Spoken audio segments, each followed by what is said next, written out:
Welcome to Just Another Podcast. I'm your host, Justin Soderberg.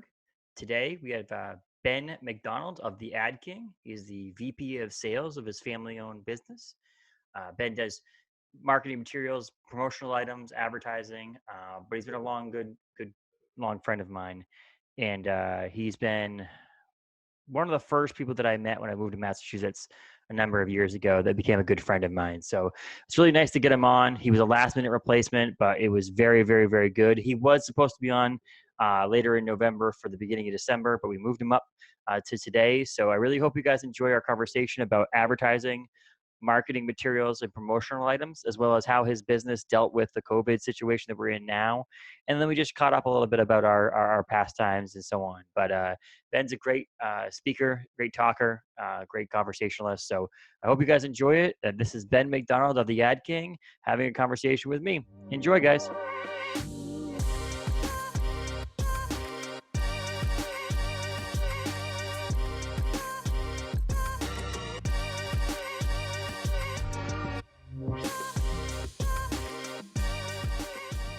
Hey, Ben, how's it going? What's up, buddy? How you doing? I'm doing excellent, man. I mean, we had a really good day today. I thought today would have been a little bit colder up here in Bangor, but it's a pretty nice day out right now, actually. Yeah. Yeah, here was like any fall morning. It starts off chilly and then like hits like low 60s, mid 60s, so it's fine. If it was like this all year round, I'd be happy. Exactly. Well, that's why we have to move out of the state of Maine state of Maine, New England to do that, really, honestly. I know, right? But I woke up yesterday morning and this morning around 7, and I look out the bedroom window and I'm like, oh, look at the nice fog out there. I'm like, I'll go get my camera out, take a nice photo of the fall fog. And by the time I even get to my camera and like turn it on and go to look out the back window again, the fog's gone. It's like the perfect timing. I'm like, oh, they didn't want me to have a good photo of this fog. That's like me. I left my house. There was like fog, no fog, and then I went in like a valley a little bit on 495 in probably like Haverhill, Methuen, and I'm like, is that smoke? And then I like I'm like, oh no, it's just fog.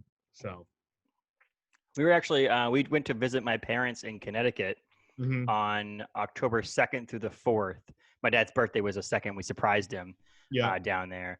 But we were driving through Lawrence area, and every time I bring my wife through that area, and like North Andover, Lawrence, Haverhill, Andover, I'm always like, and this is where I used to work. And she goes, I know, we've been through here 100 times. I'm like, yeah, but I miss it. You know, that little 495 corridor there. Yeah. Orange Bridge, where traffic just comes to a halt for no reason whatsoever. Well, that's the thing. We left Friday morning and we were in Haverhill area. We went to the Haverhill Target, the one. Oh, that's right. By the old Lowe's or whatever. Now it's like some sort of other thing, but like, we went to Papagino's because I wanted to get Papagino's. We don't have that up here, so I was like, I'll get Papagino's. 113 there, yeah. Mm-hmm. And when I got off there, I was like, oh, I'm gonna run into someone. Every single time we go somewhere up here, Taylor always says, she goes, you're gonna run into someone you know, and I'm like, stop it, get out of town. And she's like, no, you're going to. We went hiking in Camden, Maine. We were in the middle of the woods on this hiking trail, and I'm walking down, and someone goes to pass us, and I'm like, hey, Justin. And she goes, you're in the middle of nowhere. You know someone. So I was expecting to be in Target on a Friday afternoon and run into you or Javier or someone that I knew. That's how it is here. Like, between my business, like, and just the fact that I'm fourth generation in this area, it's just like, every time there's somebody I know, even like with my business more, like I'll go down to like Boston and I'll see somebody I know or whatever. And my wife will just be like, really? I'm like, what do you want? I don't know what you want me to tell you. So speaking about Boston and your business, the Ad King, every once in a while, the time hop on Facebook comes back up when you invited me to that dinner or to the cocktails outside of Fenway. Yeah. That was pretty cool. I mean, not this year, but we still that organization, which actually I was just nominated to be a board member on, they still have that every year. So, you know, I haven't gone the past couple of years, but I think as a board member now, I'm going to have to go, which is fine. Well, I mean, this year probably didn't happen because of COVID. Nothing really happened this year. So, but it was funny because 2 weeks ago, my guest was Ben Sprague, who was he's a city council member in Bangor, but he used to give the tours to Fenway Park. And so it's like it's now consistent every other week. I'm just going to talk about something to do with Fenway Park and the Red Yeah. Sox and some sort of Okay. memory I had. Better memories than we've been having as Red Sox fans lately. So, I know, right? Whatever. but I can honestly say I think, and I'm a diehard Red Sox fan, but I think I watched like 3 games this season. They were just so bad, and like a I've lot been of more players. into the basketball anyway. I mean, I think like the basketball seemed like it was kind of cool when they did the bubble.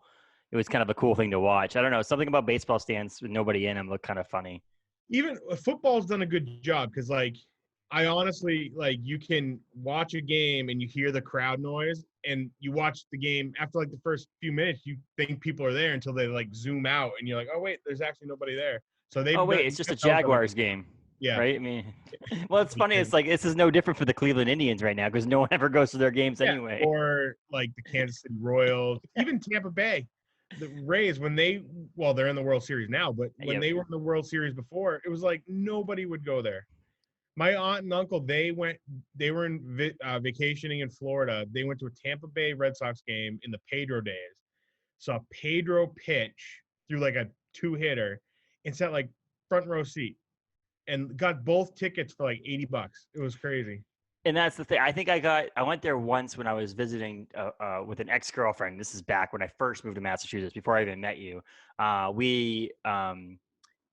family lived in her like cousins or whatever lived in Florida. So we went to a game and it was carpooling there. If you carpooled, you parked for free Yep. because they were like trying to save on parking, obviously. But we bought like nosebleed tickets. The guy at the ticket booth was like, no, buy nosebleed tickets and then just sneak up front Yeah. because it was like $8 for tickets. Yeah. And we sat in the space where they serve beer to you because, in other stadiums other than Fenway, most of the stadium gets beer served to you. But I think we paid $9 to get like 10 rows back, and then it was like $9 for a beer. So it was like almost the equal amount for what we paid for our seats for what our drink cost. But yeah, it was empty there. There's nobody there. Even when they're good, it's empty there. I guess I've never been, but my aunt and uncle said like you leave the arena area and it's like it's an area of Tampa you don't want to be in. So I think that probably plays a part in it. But One of these days. I mean, maybe if they win the World Series this year, someone will actually eventually give them something good down in Florida. But they play in a really crappy stadium in a crappy area, so that doesn't help just them at everything all. about it. I mean, it's Tampa too. Like, like nothing's good in Tampa, really. No.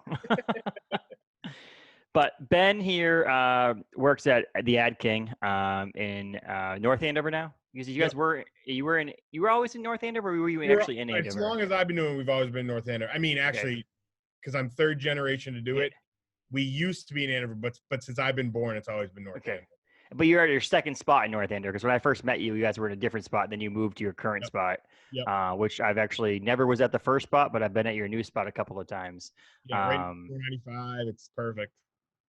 Very easy to get in and out of, but it must have been a difficult time right now for what in your industry since the beginning of COVID because of things of being. I mean, it's promotional materials, promoting things that usually it's like giveaway at events and conferences and things like that.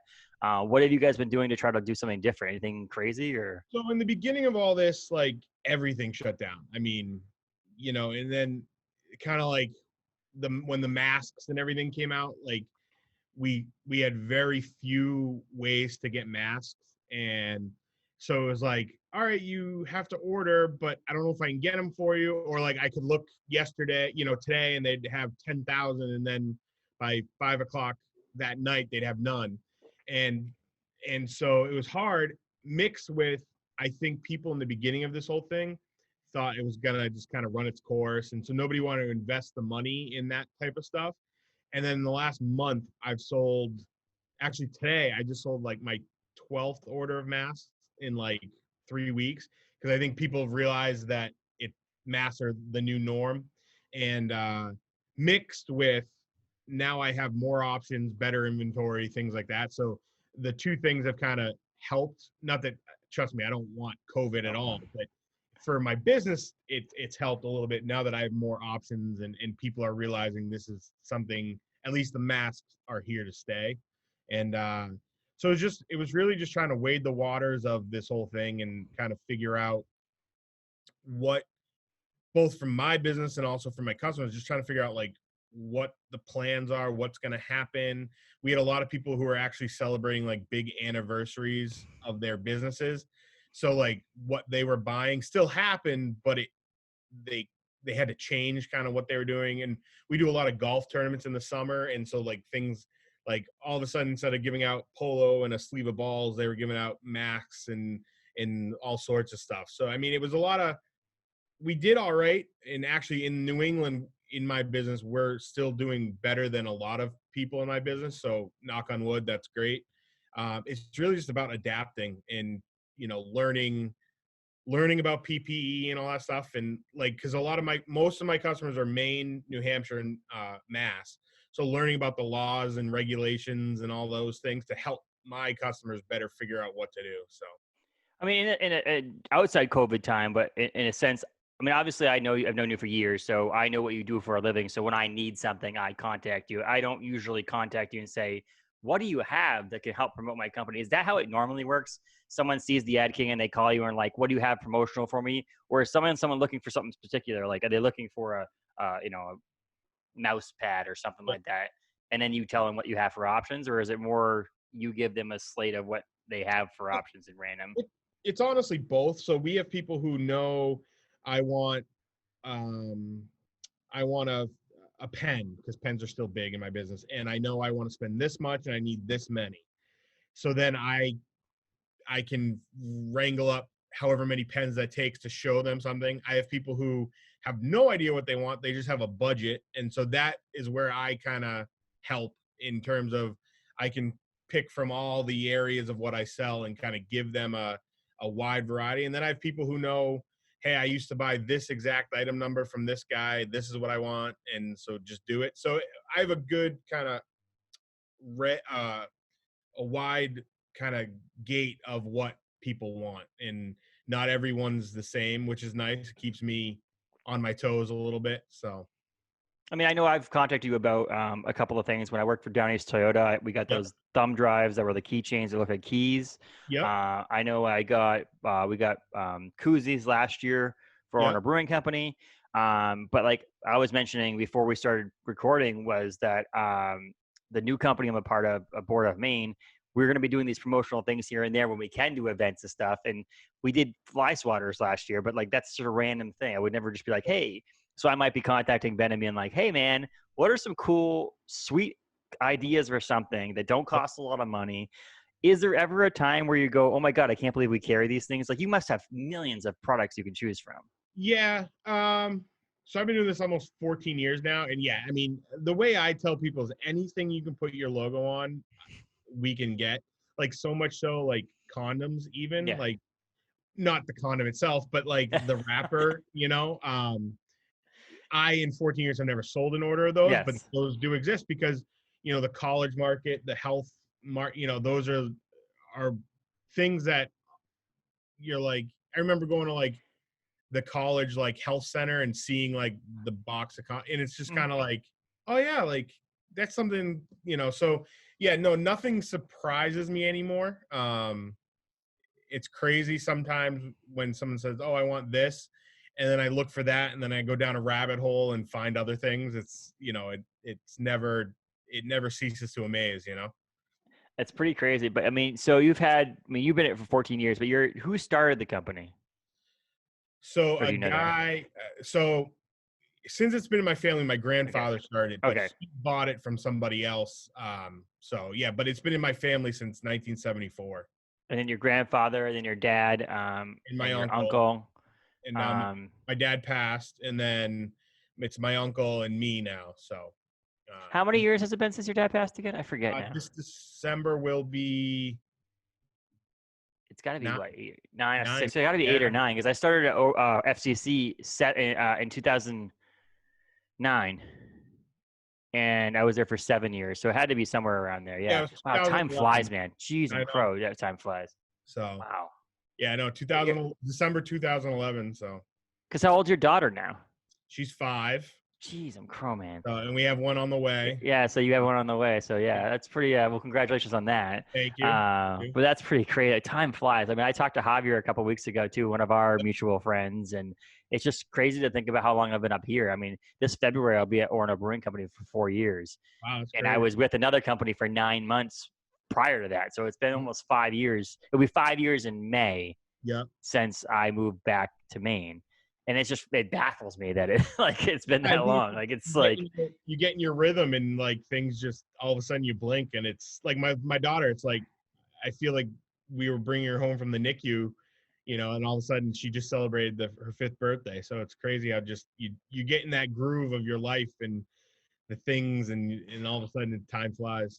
well, I mean, I've never even met your daughter. That's the crazy thing about it, in the sense that it was almost, I mean, you said your daughter's 5, but it was like I was in the craziness of moving and stuff like that. And I probably met her as a baby, but like not as an actual, like Person. a person. You know what I mean? Yeah, Like I say, obviously we know it's person's a person, but like yeah, the idea where I can be like, "Hey, how are you?" and they say, "Hey, how are you?" back is that aspect. I mean, I just saw a picture of Noli, Mandy's daughter, painting on a storefront, and I was just like, "No way, that's not her. That's yeah. no way." And like Like Katie's in middle school and like it's it's like, crazy. Jesus, bro.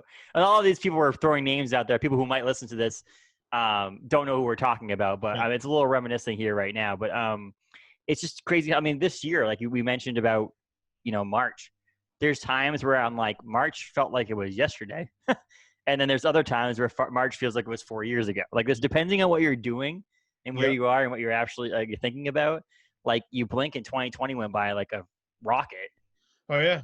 And then I there's both times where from you're just my like, yeah, was yesterday, but yeah, for my personal life and my business, it's just crazy how it's already October and like and I think that's true even without COVID, but with COVID, I think it just made it even crazier how fast time goes. So did you go into the office? Have you been like every day since the beginning? Were you working from home sometimes during this I was or? in the very beginning. I was pretty much working from home. In Mass, they had like the full like non-essential people, but with a small business like ours, like nobody's gonna check on us. No. So we'd come in, check the mail, do things that just had to be done at the office. But like no, I went out when all this happened. I realized we didn't know what was going on. I went out and just bought a laptop, like a better laptop than I had because I have like desktops in my office, so I needed something a little bit better than some cheap piece of crap I've always had. And like bought a printer, and we kind of did a makeshift office in the house. And so, but no, in the last 2 months, I'm back every day. My hours are different. I still get here every day at the same time, but sometimes I leave at 1, sometimes I leave at 11. Some days, like the other day, I was here till like 5:30. So I mean, it kind of depends on my day for the most part now. So It's pretty crazy. It's crazy to talk to people in different industries, because obviously you deal with every industry if you think about it. Like you're in your own industry of advertising and promotional materials, but like you deal with all industries. Like you said, the golf tournament, so or a brewing company, you did koozies and so on. But like it's interesting talking to people in different industries and how it's been effective to them. Um, and you're obviously a small business. It's not like you guys are this multi-million-dollar company that is, with 150 employees and so on. I mean, how many people do work for the Ad King? 3, me, Yeah. my uncle, and my aunt, and it's just the 3 of us. So it's and of the 3 of us, it's just really my uncle doing sales, and he's semi-retired because he'll be 70, I think, this December. So it's really just me doing 90% of the sales. My uncle is 10, and then my aunt's our office manager. So she does all the billing and all the crap work that I call it, and Mm. but even that, I mean, I balance our checkbook. I do all. So I mean, in a small business, these even in my business, the big multi-million-dollar companies, they have their own finance department, their own, whereas us, we do it all. So, I was written up in this regional promotional products magazine thing.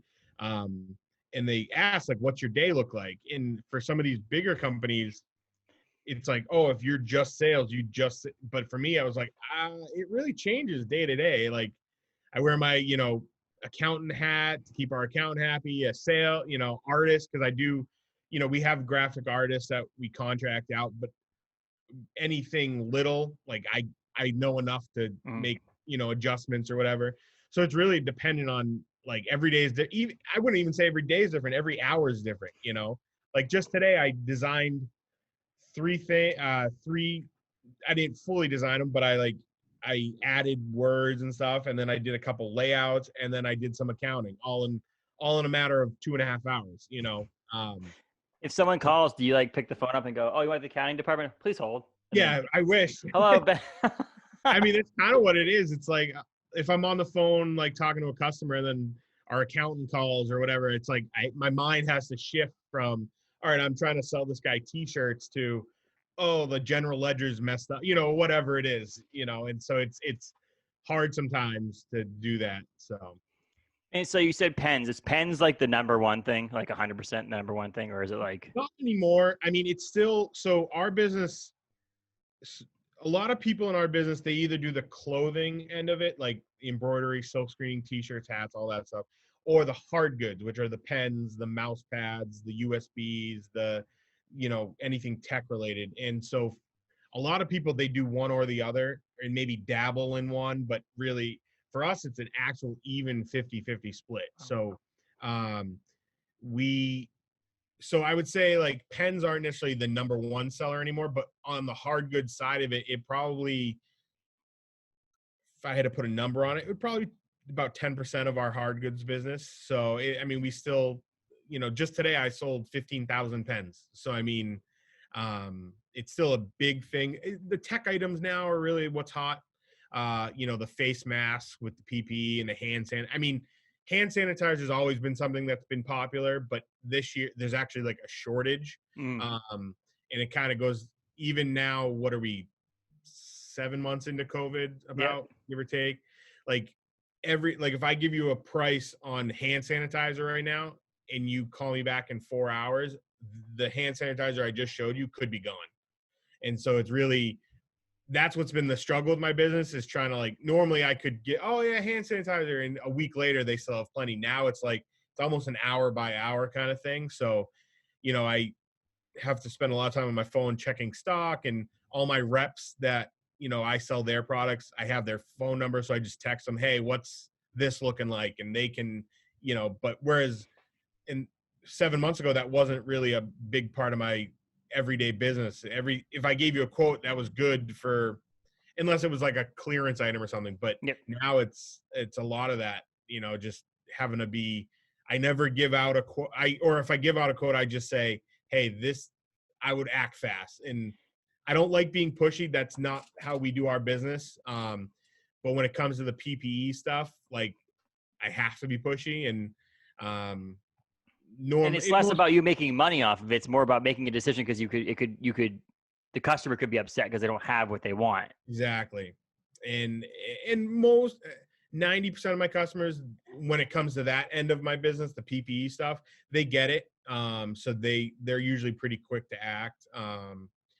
And then the other stuff I sell, like even T-shirts, I sell a ton of T-shirts. And right now, T-shirts are even hard to come by, like, because everybody in that industry stopped making T-shirts and we're making masks. And so now all that inventory has been depleted. And so it's like, the other day I had a small 50-piece T-shirt order.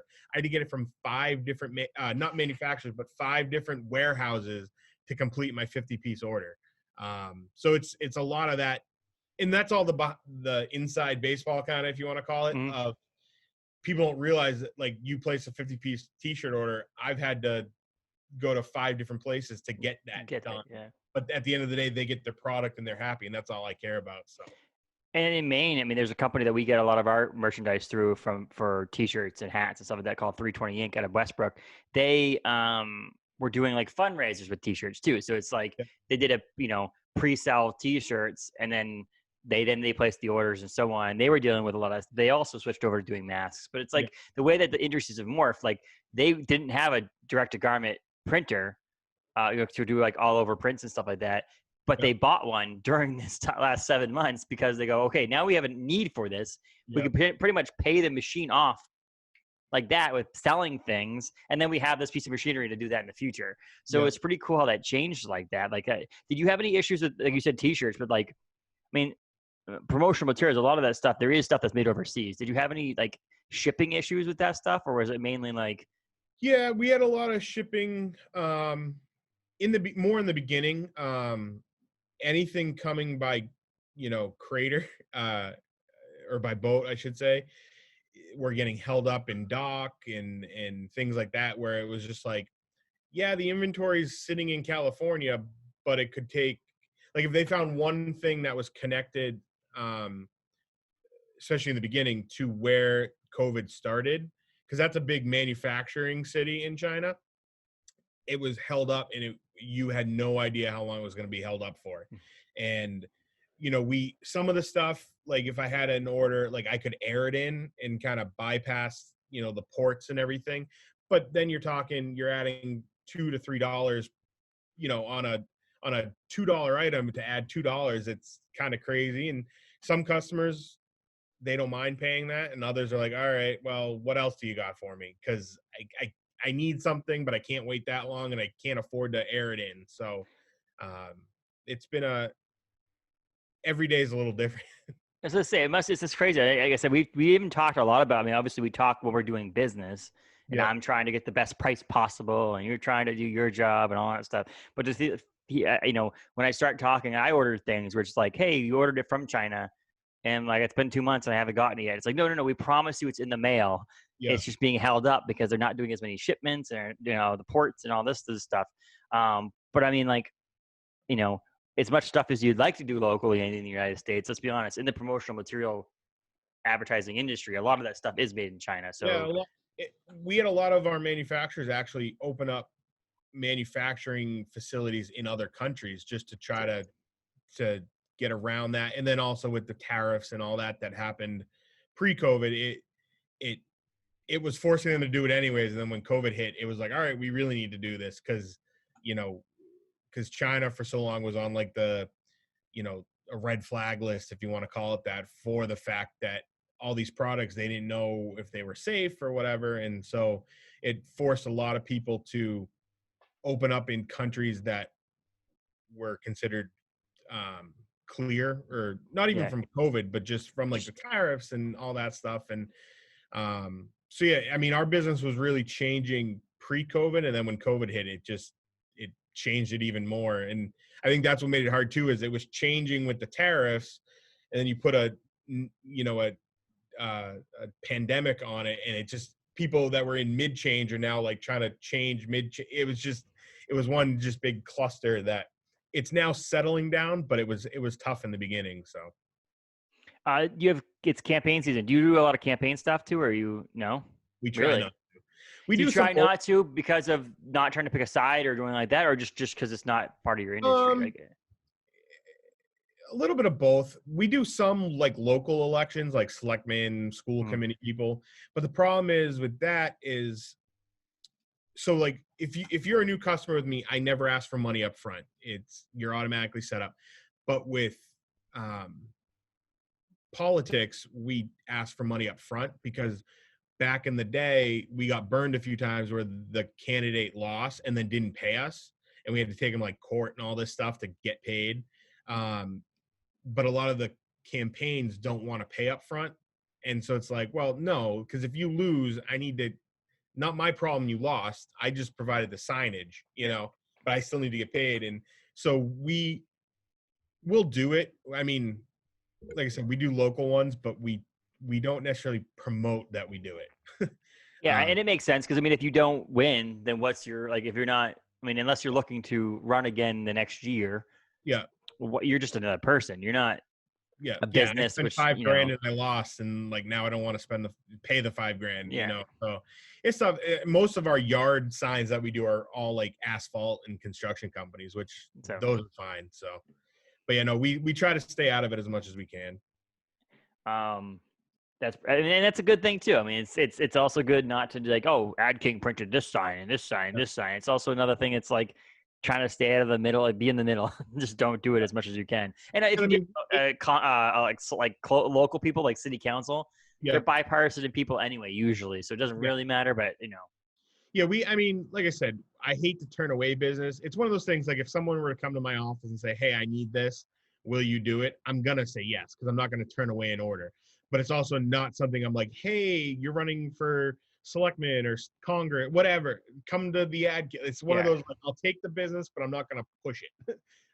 It's just not, I'm sure it could be worth it financially, but it just, the hassle of chasing money is not one that I try to do as much as I can. I was just looking at your website. Did you guys do something for Rally America, or is it someone did something?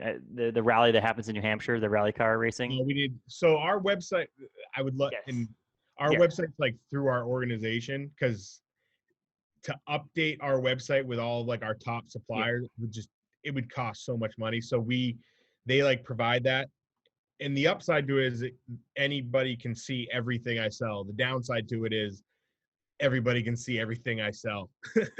We have people who, I went on your website and this, that, and the way I tell people is our website's great if you have no idea what you want, because Yeah. it'll give you, but if you say, oh, I know I want a moisture wicking polo and I have this to spend, contact me directly, because then I can narrow it down to like 5-10 options for you, and so you're not being bombarded, and then I know it's something that I do business with somebody or whatever. So And it makes sense, like you were saying. I mean, obviously, I did websites and stuff like that for yeah, a living as well. So I understand, like, there was no way I'd want to undertake putting all those products on there and so on.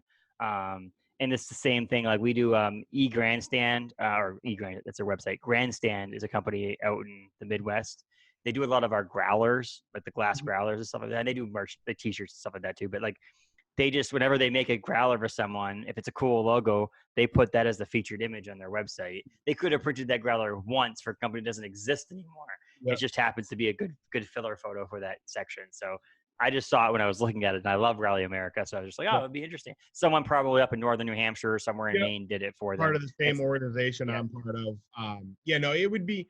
I've looked into it, and the monthly cost is just, no offense to like people like you who do websites, it's Yeah. just like, for a small business, we're like, we would have to do so, and the other thing is, we don't get a lot of website based business. It's all word of mouth, people who've just been doing business with us for years. And um we grow our we've tended to grow our business from word of mouth, because our customer service tends to be pretty good, and maybe better than most, but whereas our website, we might get 2-3 a year, and it's not even orders, it's just, hey, I'm looking for this, can you help me out, Yeah. so between the fact of what it costs and the fact that we don't get enough business from it, I where mean, we are at now, it just doesn't make sense. if it costs, say, for some reason, because it's just a random price, so it costs you 40 grand a year to do a website, wouldn't you rather hire someone for 40 grand a year to sell for you and make more money from you? I mean, yeah, it makes Exactly. sense. Like, it's going to get you more than 1 or 2 leads a year by hiring a full-time person to do Yeah. that job for you. So it does make sense. Yeah, because I get crap all the time. Like, you should have a better website. I'm like, well, do you want to fork over the money it's going to cost every year to do it and see what happens? So Um, that 75-cent pen just costs you $4 because they're on a exactly, website now. Yeah. exactly. So, um, And there are the websites out there like that for imprint, mhm. that all. But if you call, I actually had a customer who, oh, I tried for imprint, but I couldn't talk to anybody, and that drove them away from it, because they're strictly internet. Mhm. Um, whereas me, if I get a request about a product, I get it popped up in my email, but then I will call that person or email that person direct, and people people tend to like that a little bit more. Sometimes they don't. We have people who only email me and they don't want to talk to me, which is fine. But we find just that personal touch adds a lot, and the thing too is, the personal touch doesn't cost anything, Yes. Well, I mean, you So, guys make the same money a year, right? Their revenue was $861 million oh last year. yeah, Is that yeah? definitely, Okay. definitely. No, but they were actually founded after you as well, so Nice. 1985. Yep. But no, but it makes sense because we were with at Orno Brewing Company. We had a company that did our labels that was in Ohio, so our beer labels came from Ohio. This label came from Ohio, but this label came from Amherst, New Hampshire, or sorry, Milford, New Hampshire, Mhm. at Amherst Labels. Um, the difference to me was the price was roughly the same. Obviously, shipping was cheaper because it's from New Hampshire, not Yep. from Ohio. But in the overall scheme of things, it was roughly the same cost. I had a guy that called me, was willing to come visit me, was willing to talk to me either via email. I feel like I had that personal touch. The Ohio person, I could contact them on the phone. They did email me back and forth. They're never going to come here because it's too far for them to visit. And, but I felt like I only got through the queue and then, okay, this person, Megan, was my sales rep. But Yep. really, she was just taking the orders, typing them in, sending them over to the design team to go over my designs, whatever. This guy, Nicholas at Amherst Label, was a guy who was like, no, calling me on the phone. Can I set up a meeting? I'm going to be in Maine I'm going to be in Westbrook, Maine on Friday. I know it's a couple hour drive up to you, but I want to come see you. And that made a huge difference to me on the label. It's like, okay, we did we saved money on shipping. So it was the biggest savings, but that personal touch does make a difference to me. It feels like I matter as a person. I'm not just putting into a queue and I talk to the next sales rep that's there. And it sounds like, at least for you guys, it's like you really don't have an option. It's either your uncle or you. Yeah. It's like you don't have that next sales rep. It's like you get that personal touch from you. And that's a big difference.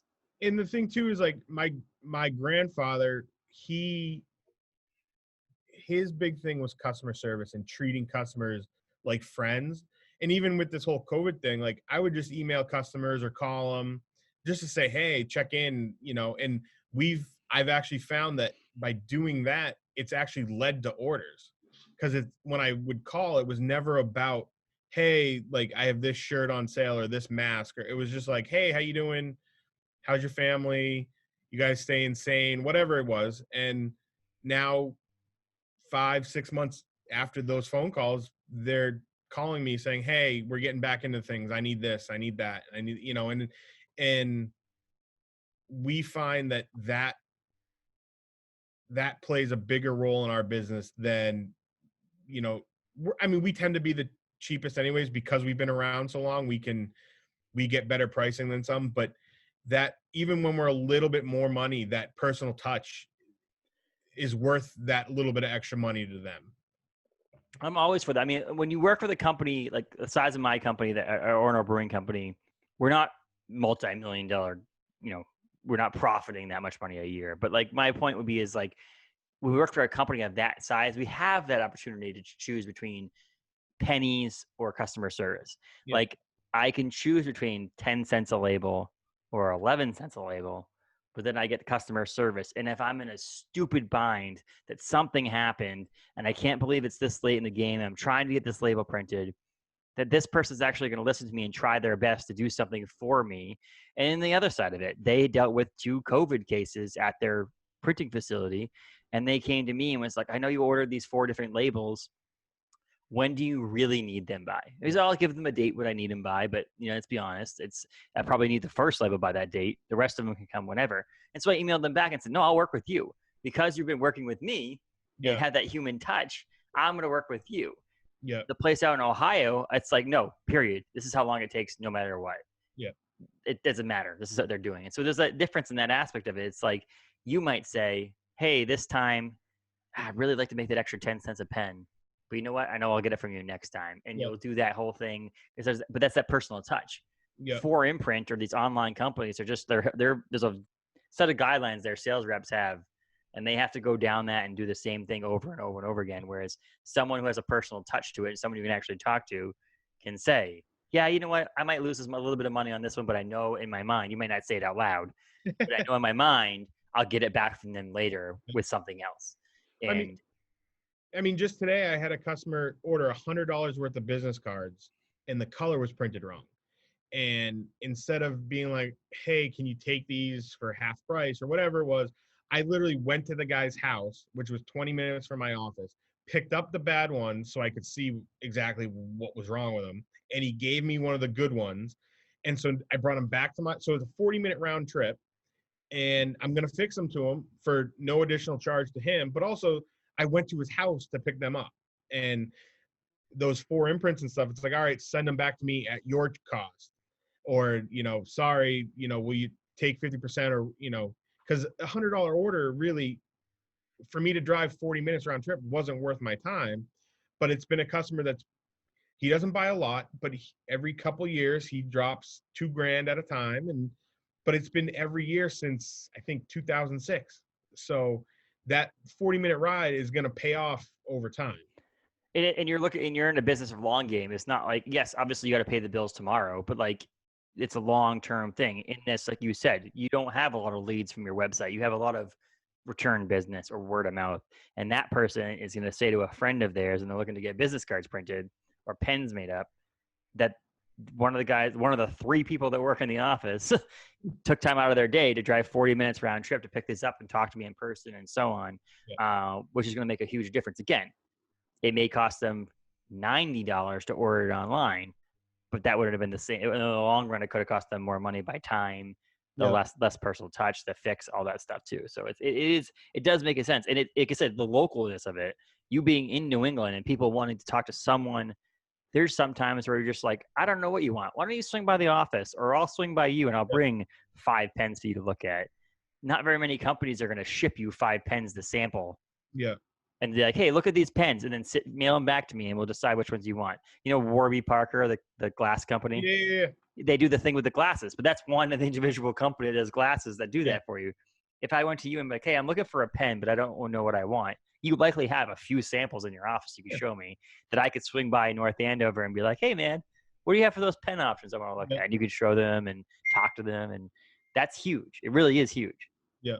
Yeah. We try, that's our biggest thing is customer service. And I mean, that's what's made us, because since 1970, there's been a bunch of economic downturns, and that's what I think has made us be able to battle through them. That, and we're a small business, and so we don't have the overhead like others do. But that customer service, just it's what keeps bringing people back, and that's what I pride myself on. Or even like at 10 o'clock at night, because I do deal with like nurses at like hospitals in Boston, where that's when their shift is. So they'll email me at 10 o'clock at night, and I might not be able to price out whatever they want, but I at least email them back to say, hey, I got your email. I'll get back to you first thing tomorrow morning. And it took 2 minutes. And it's just that, hey, you saw this and you didn't just pass it off till tomorrow. Like, and we find that those are the things that have made us successful, and also have made us kind of bounce back from economic downturns that happen, so. And like, it's some things my dad and I kind of argue about sometimes. Is my dad will be like, with cars, like, hey, come. When I was working for Downey Soda, he's like, that's a Japanese car company. I'm like, yeah, but the company that you're buying the car from in the United States has employees that Yep. live and work in the United States. So when you buy that car, I understand where you're coming from, Dad. Buy from US, all that stuff, but you're buying from someone that has to support their family in Bangor where I was working. So that money is still staying mostly local. That person you bought off of is going to get commission off that one sale, is going to help a person in that community. The same thing with you. I mean, you buy things from all over the country and all over Yeah. the world, but like the money goes into your pocket at the Ad King, which then gets this person to pay. Also, you're paying rent in North Andover, paying taxes in North Andover. You buy your car in the area, all that stuff. So still that idea of buying local. If I were to buy from For Imprint, that money is going to some other state and some other region, unless obviously you live in that region, but that's a different story. But me ordering from, I consider, and it's something about maybe New Englanders as a whole, I feel like New England is local. Like, I don't think I think Maine somewhat, but like New England is local. Like, if I was to order something, I ordered from a company in Massachusetts recently for something else, and I was like, I kind of want to order from Maine, but I'm like, Massachusetts is not that far. Yeah. It's still New England. We're still trying to keep it in the Northeast, in that New England sphere, which is buying local. So when everybody says shop local, I consider me calling you at the Ad King local. Yeah, definitely. I mean, I have 3 colleges up in Maine that I deal with, and I'm up there all the time. I mean, you've bought from Orono Brewing, bought from me, sorry about that. It's my That's wife, fine. and she's a busy texter. But yes, I mean, New Hampshire, one of our biggest customers is New Hampshire, and then we have a lot in Mass. But I mean, I just today got a new customer from Ohio, which bought something from me because they like something that they got from somebody on the Cape. And it's just that's how, again, word of mouth. So that person liked whatever they bought from the gift store in the Cape, bought it home to Ohio, and then she's like, I really love this for my company. And they went out and bought the same exact thing. And by doing it through me, they know what I'm getting them is exactly what they got from the gift store in the Cape, because that I sold to the Cape. So And um speaking of that, do you do a lot of people who resell, or is it mostly, or is it a mixture between the two? People who resell, people who give away. it's mainly people who give away. Okay. We do have a few resale type things, but it's really just um it's mainly giveaway stuff. But I have a couple barber shops that resell the stuff they buy from me, and in that restaurant slash gift plate store on the Cape. And but it's mainly just giveaway stuff. I mean, and I consider ours in a sense giveaway. Like we bought those koozies from you. Yep. Excuse me.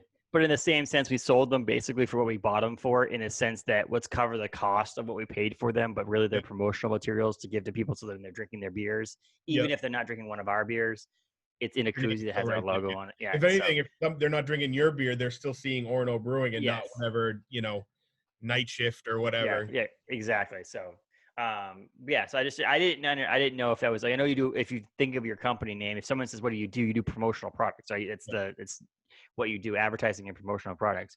But promotional doesn't always mean giveaway. It means that you're promoting your brand. So, Yep. but Exactly. um, have you been playing golf lately? Yeah, I've actually been playing a ton of golf this Ah, year. come on. I only played once this year, once, and that was my bachelor party. Yeah, I will say I didn't play any golf up until July, and then I was officiating a wedding. And the morning of the wedding, we went out and played, and then I got the bug back, and then I played like 9 holes every week, and And then it was fun. my boss Abe played in a golf tournament in Southern Maine as a fundraiser, because like as the Brewers Guild, which is the organization that kind of like we're a part of, that's a big thing for them, is live events, big events, beer festivals. I mean, you went to the Maine Brewers Guild Festival in Portland at one point where I ran into you. That's how they pay for their organization, basically, that and our dues. But every year, that's how they keep their finances in there, and how we can help pay our director and all that stuff is through these events. So they weren't able to do those this year, obviously, because of COVID. So they did a golf tournament that's happened this past week in Southern Maine, and Abe was playing, and he's like, "Dude, do you play?" I'm like, "Yeah, I play." He's like, "Oh, I want to play with you," and I'm like, "Gosh!" And now it's too freaking cold in Maine to go Yep. golfing. Like, if I put a tee time at 8 o'clock, 9 o'clock in the morning, I wouldn't be able to play till noon because of the Yep. frost Frost delay, and and everything. Yeah. and so. But no, I think next year I have to get back in there, and I have to come down and play with you. Yeah, I think that'd definitely. be a late. If I'm up your way on business, We'll meet in the middle. Why don't we just like play golf? Find some place to play golf in the middle of both there of you us, go. and we'll play golf next year. But I Before, remember, I mean, one of the last weekends I was in Massachusetts yeah, we before I played at moved, we played. Trollbrook in Yeah, Tewksbury. Shrowbook. Yeah, I love that course. That was a fun It was a course. good course. It's a unique course, and it's easier in a sense, Yep. but also more unique for an easier course, if that makes any sense. Like the course I would play down the street from my house, literally half mile from my house, is a Yeah. course. It's just flat. There's one little pond in the middle of one of them. It's a Yeah. little bit of a dog leg left on one of them, but most of them are just straight courses and or straight holes. Whereas Trollbrook had that little bit of like there's the hills and the different dog legs and all that stuff, but it's Yeah, still like not first super hole. hard. The first hole is like the downhill dogleg left. And I remember like, 'cause weren't we playing with a couple guys that we didn't know? And It was like two, one of them, yes, because we and had one of to, them because it pulled was out. some sort of like backup on the tees. We Yeah. had to, yeah. And I remember I was gonna pull out the driver because most first holes, that's what you do. And all of a sudden he pulled out an iron. I'm going, what the heck? And then he's like, oh yeah, like if you hit this dead straight with a driver, you're in the woods. And it's actually like you only have like 170 yards, so it takes like a sharp left-hand turn. I was like, oh, good to know. I think Well, I I mean, parked that hole too, but when I first moved back to Maine, my ex father-in-law, he was a big golfer, so we used to go golf. I had a membership at a golf course up here. I was playing every freaking 3 days a week or whatever. yeah, So my drive got better. My mid games got better a little bit. My iron game, but my putting game still sucks. But then I didn't play for almost 2 years or a year and a yeah, half. And when we went, so I was like, I gotta play. Like, I know COVID, all this other stuff, but I gotta play the day. So the morning before my wedding, uh, my best man and two of my groomsmen, myself and my dad, all went golfing at Yep. a place my dad used to have a membership to when we used to live up in this area before I moved to Massachusetts. Um, and my drives weren't great, but my mid game was huge. It was Yep. just like the irons. I don't know what happened. I think I hit a 7-iron on a par 3 and put it on the green. I don't think I've ever gotten that close to the hole. Yep. It was the first time I've ever birdied a hole. Nice. And I think I parred 2 other holes, and I hadn't played in a year and a half. Yeah, I played a ton last year because I played in like a league and stuff, and then this year, the league was still going on, but because I didn't know what was going on with COVID and my wife's job, so uh, I signed up as a alternate. But then because of COVID, like every year I played in this league, this would have been my fourth. Every year there'd always be 2 alternates playing because business trips, whatever. The one year I joined as an alternate because of COVID, nobody ever calls in and cancels, so I never got to play once. And then, like I said, uh, I was officiating a wedding and I played, and first shot in probably over a year, like I hit it 270 right down the middle, and the guys were playing because they're like, "Oh, do you play golf?" I'm like, "Yeah, I play in a league, but I haven't played this year. I haven't even swung a club." Hit like 270. They're like, "Screw you!" I'm like, "I don't know. Sorry." Well, it's like the guy who plays poker for the first time ever and wins Yeah, the pot. exactly. Like, But no, golf is a game of consistency. So like once I started playing, I was getting back to my like low 40s, Mhm. high 30s, and so. But I haven't played in probably like a month now. Just So what we the got to do weather. is you and the wife and the kids have to come up and visit here, Yeah. and we'll play up here, and then I got to go down and play down there next summer, and then we got to play in the middle somewhere. We got to figure this out. We play 3 or 4 times next year. How That's what far we need away to is do. Rockland, Maine from you? It's hour, Oh, okay. My hour and a brother half. lives in Rockland. Is he still at that rest? Is he has a restaurant there? What was up with your brother? Or He's a chef, right? I mean, the chef in Boston, or he was in Boston, but he's at. Oh man, he had.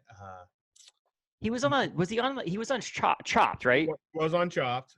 Was he working for the restaurant he's working for now when he was on Chopped? No, he's at a No, different place so now. yeah, so that was the thing. Like his current restaurant had to put like an Instagram post being like, "Our chef Alex MacDonald was on Chopped," and when they recorded, he was formerly at this other because like on the bottom, like it said the restaurant, and so his current restaurant was trying to like promote it, but they Yeah. are also promoting another restaurant because of it in Boston. But no, yeah, I'll tell you, man, he recorded that thing. So it's been about a year since it aired, but he recorded that thing 2 years prior, Wow. and he couldn't. If he had won the 10 grand, they don't send the check until the show airs because they don't want you to be like, "Oh, where Where Alice went this? on the Well, show," yeah. and all of a sudden he's buying like a Rolex or something. So I mean, he didn't win, but yeah, so it was like 2 years because Chopped is their like most popular show. So they record them nonstop and just kind of put them When they out can, yeah. when they need them. Or the only time they do special ones are like the summer ones, or they have this new like Chopped / Beat Bobby Flay thing. So like those ones are meant, but any of the generic ones which he was in, it's just they record them and just put them out whenever it they want to. So So according to Google Maps, it's about an hour and a half to Rockland from my okay. house. Not Well, if I bad. ever go visit my brother, we'll have to Yeah. meet or something. So. Well, you have to also come up and visit us because you got to stop by the brewery. I mean, you're a beer fan, so I think Oh you got to yeah, come up and check out the brewery and give I us a like that tour you of the guys are in enjoy there. Mass now or New Yeah. Well, Hampshire. here you go. Guess what? Little inside information that's on this podcast. So it's not going to be very inside information, but we'll be in Massachusetts before the end of the year. Nice, yeah, because So, I live in Haverhill, and Plastow is like. Actually, I live on the border of Plastow and yeah. Haverhill. So I go to Plastow all the time, and I was in a liquor store, and all of a sudden I was like, "Hey, Orono Brewing!" So So we'll I was be in Massachusetts in 2021, or sorry, the end of 2020. yeah. And so that will give us Maine, New Hampshire, Massachusetts, and Rhode Island. Wow. And then we're also in New York City, Western New York, upstate New York, and and Arizona a little bit, but that's only because of something we do. We do this thing called Tavor, which is a company who ships beer to your house. But Oh, okay. the state of Maine, it's illegal to ship beer. Oh, So we send beer via the correct channels yeah. to the West Coast to Washington State. Washington State then sends it all over the country to the 26 states that you can send beer to. And because of that, their sister company is in Arizona. Okay. So because of that, it allows us to distribute in Arizona. So any beer that they want, it's a slow month, they send to Arizona, and then Arizona sells it to bars and restaurants and beer shops. I was gonna say you're skipping a lot of states there. So in that, because of that, but honestly, if you look at a lot of the way that we did it, I honestly think, and I don't know exact specifics behind it, but the idea that it's easier to get into the states that we're in, like Arizona, for example, it's very easy. You fill out a piece of paper, you can sell beer in Arizona, Yep. whereas Massachusetts is a lot more hoops to jump through and ABV testing and all this stuff. Like we can't just tell you, hey, Massachusetts, our beer is 7.2% alcohol. They're like, no, we need to say an actual mathematical equation from a lab that says it's 7.2% alcohol. So, or within the realm, I think you can be 0.2% off. And you probably pay for that, right? Yes, but we've been able. Man.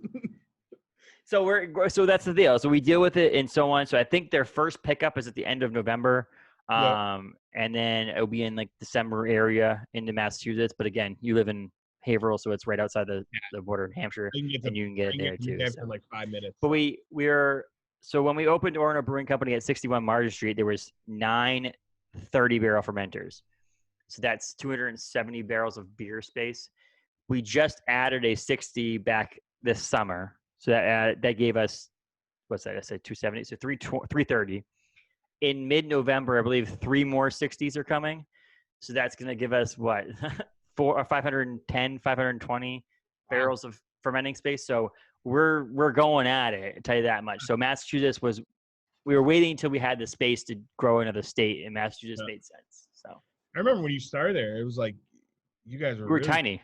We had a 4-barrel system. Yeah. That we could produce. We had 1, 2, 3, 4, 8-barrel fermenters. We had 24 barrels of fermenting space. Yeah. Yeah, I remember it was tiny, and all of a sudden you're popping up everywhere. And so yeah, one of our old system, one of our new fermenters in our new building could fit the entire old system in it, basically. Jeez. Yeah, so we're having fun. I'll tell you that much. That's a good thing. We're not going anywhere except for more states, obviously. But Massachusetts, are you guys still pretty locked down, or what's your guys' deal now? So Mass is kind of weird. So like Governor Baker had like phase 1, phase 2, and it was funny, like so many people were giving him crap about it, like because they just wanted to open up the state. But then like at one point Massachusetts had like 0.1% or whatever, however they tally it, and all of a sudden he looked like a genius. And then they just did, see if I can get this right, they just did part 3 of phase 3. Like it was like there were the phases and they're like the sub things, and because there was a little bit of a spike in Massachusetts, they paused it. And so like all it was 50 people in a restaurant, no bar sitting, to now it's 40% capacity or 50. So it's like, but that was all still part of like the general phase 3. And but no, I mean, things are opening up, it's everywhere is opening up a little bit. It's just about being smart. Like I wish people weren't so dumb. Which is funny because we're gonna share this with some people, and obviously and so on. I'm not gonna call anybody out directly, but there's some people that I followed obviously on Instagram and Facebook for when I used to live in Massachusetts, and there's some people that I've had to mute because it's just I work in a different industry now, and I work in an industry where it does affect us pretty well, but in the same sense, all of my employees came back to work voluntarily, basically. I mean, they could have stayed home for another week or 2 or a month or 2 and got paid unemployment and not been hurt. Some of my employees were making more money than I was as the manager during this time. So they could have chose, no, we want to come back. We're bored. We want to come back to work. Because they chose to come back to work, I want them to be as safe as possible. And so if it means wearing face masks till you sit down, if it means only a certain number of people inside of a restaurant at a time, we have to pay bills. But honestly, what we ended up doing is we chose a different route. We used to close 2 days a week. So now we're open Wednesday through Sunday when we used to be open 7 days a week. And Mhm. because of that, it's pushed a lot of the business into those 5 days. And we're doing okay. It's not an issue. People are wearing masks when they come. And if they don't, we have one for you. Wear it to Yep. your table, sit down, take it off, breathe some fresh air in, put it back on, go order your beer, come back, sit down, take it Yep. off. And it's made us feel, I mean, Taylor's high risk. So we don't go out often, but we went out to our friend's restaurant, Nocturnum in downtown Bangor last week. And it was great. We were all spaced apart. We walked in, we sat down, someone served us with a face mask on. We felt safe. It felt more normal. Yep. And if we just all do our part, then we'll get through this. I And think then we that's don't what ever have to wear masks anymore. I It's think that's like, what it comes down to is just do your part. Like my wife, because she's pregnant, is high risk. Um, my daughter, even though kids don't seem to get it, I mean, kids get it, but not like adults do.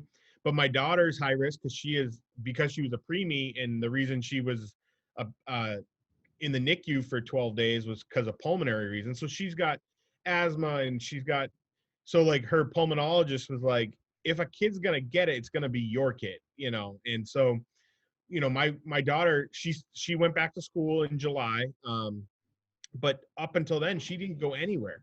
Like we were talking about not even seeing my wife's parents because my mother lives in our in-law apartment, but like 3 days prior to Governor Baker shutting down the state, my father-in-law, who's a contractor, had our bathroom dismantled because he was mm. redoing our bathroom. So at that point, my wife and I are like, well, it looks like we're going to do this whole quarantine thing with my parents because we only have one bathroom and we need this bed.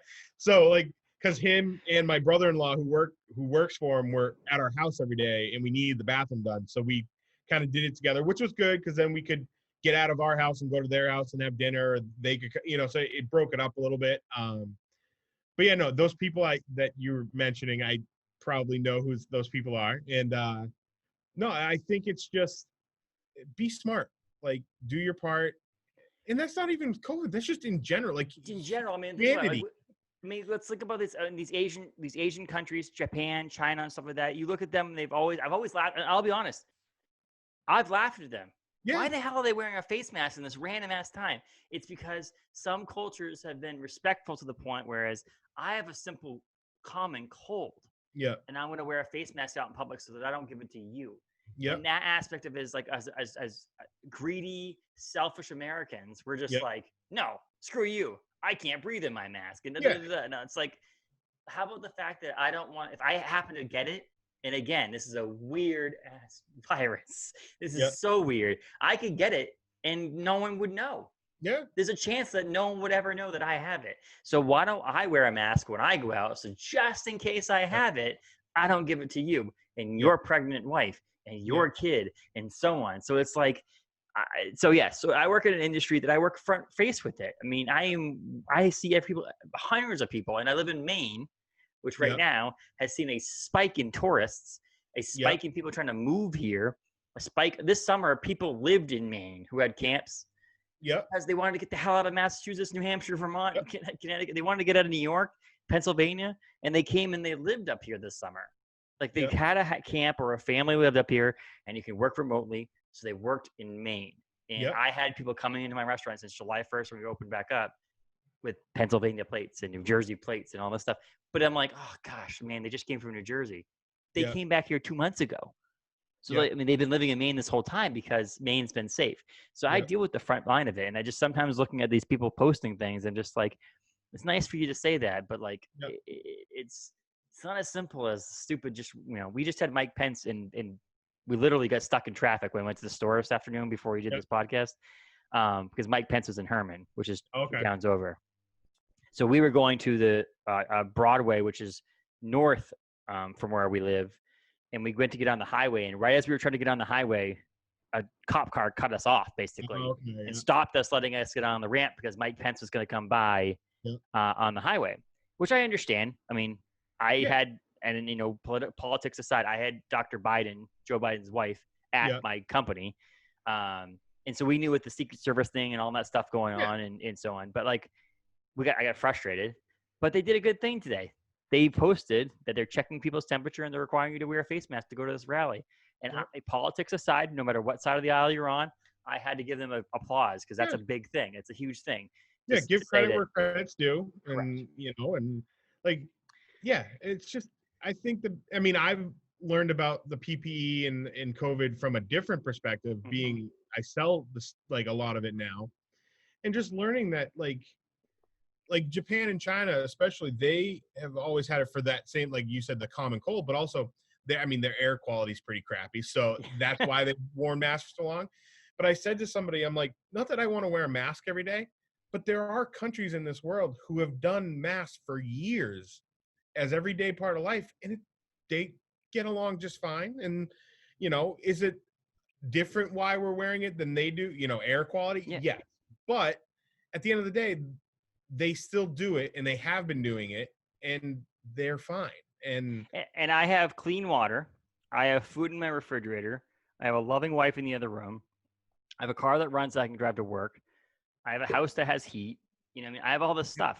So for me, in my opinion, as a American citizen, free American citizen, is I can wear a mask for 10 minutes when I walk into a store at the gas station to get a donut in the morning to protect other people around me because I've got everything I need. And yes, other people aren't as fortunate as I am and they have breathing problems and all that stuff. I understand that. But for me personally, when the guy in the store who doesn't have a mask on is looking at me like I'm the idiot, yeah, that's where it was like, okay, hold on. You don't know anything about me. I'm yeah. wearing this mask. Let me do me. You do you.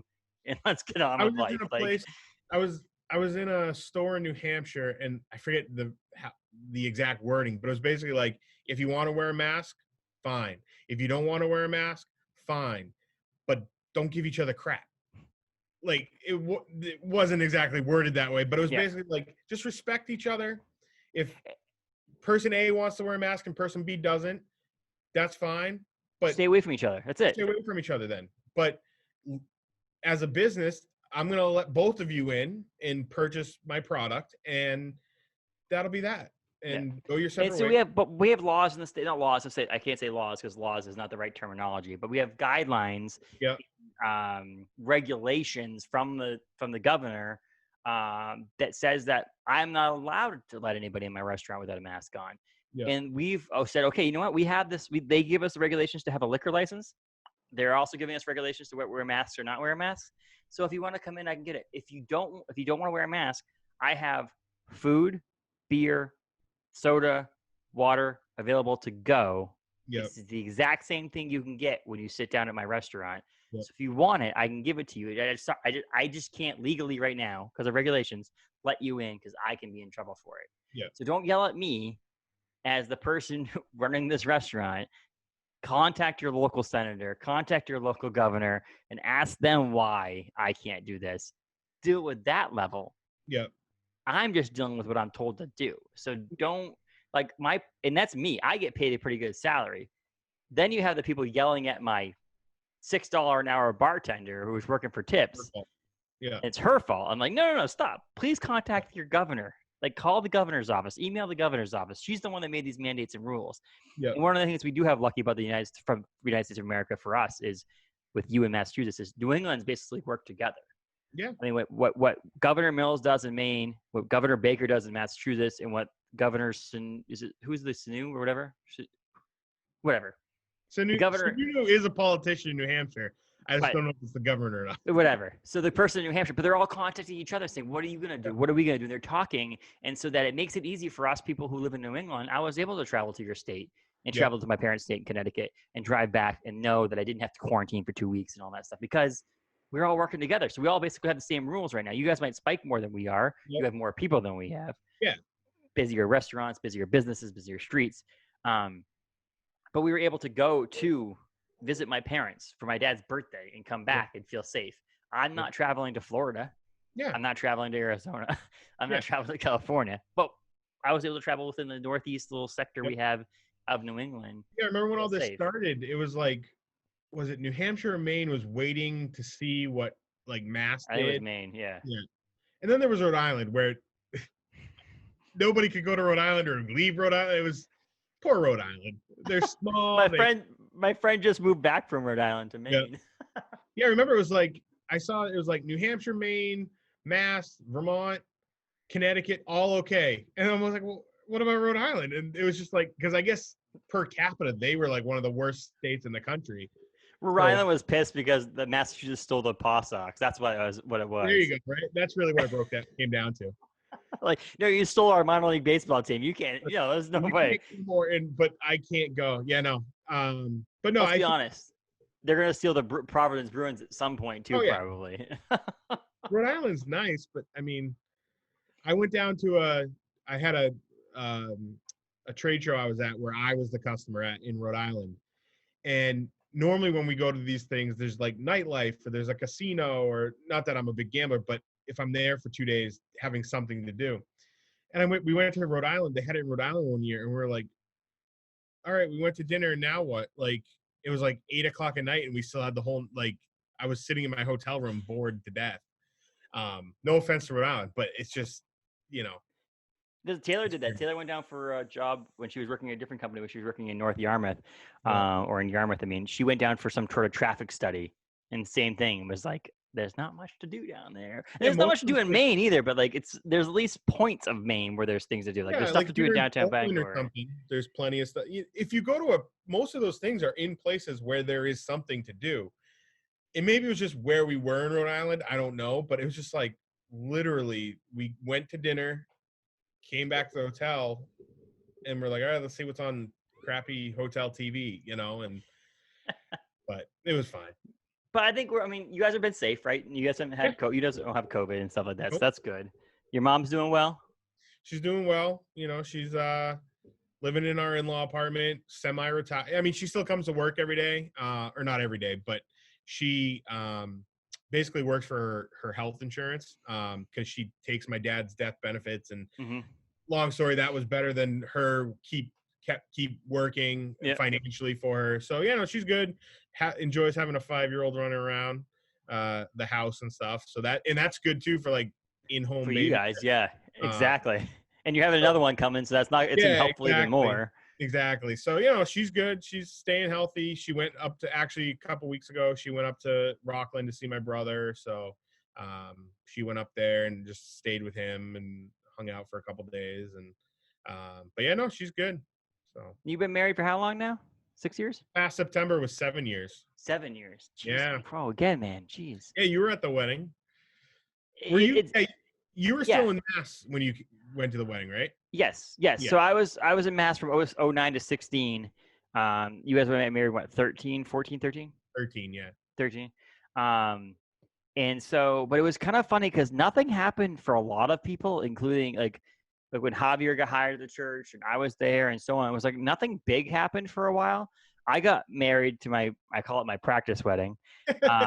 And then, but that was really, I mean, Javier had kids, and then Mandy and those Brian people was, had kids. Brian was, Brian, but like it was like not a lot happened. Then all of a sudden, out of nowhere, it was like you got married, had kids, bought a house, like all that stuff. It was just kind of yeah. funny. And like, and then Javier, is no longer like, I mean, he's doing his own thing now with marketing. Yep. And Gigi's doing her thing, and so I only keep in touch with you occasionally and Javier occasionally, but I don't keep in touch with a lot of other people that are in Massachusetts. I mean, I stayed at JP's house when I went to Iceland for Orna Brewing Company back in 2017. Yeah. And I think that was probably the last time, right around that time, is when I actually had a conversation with him.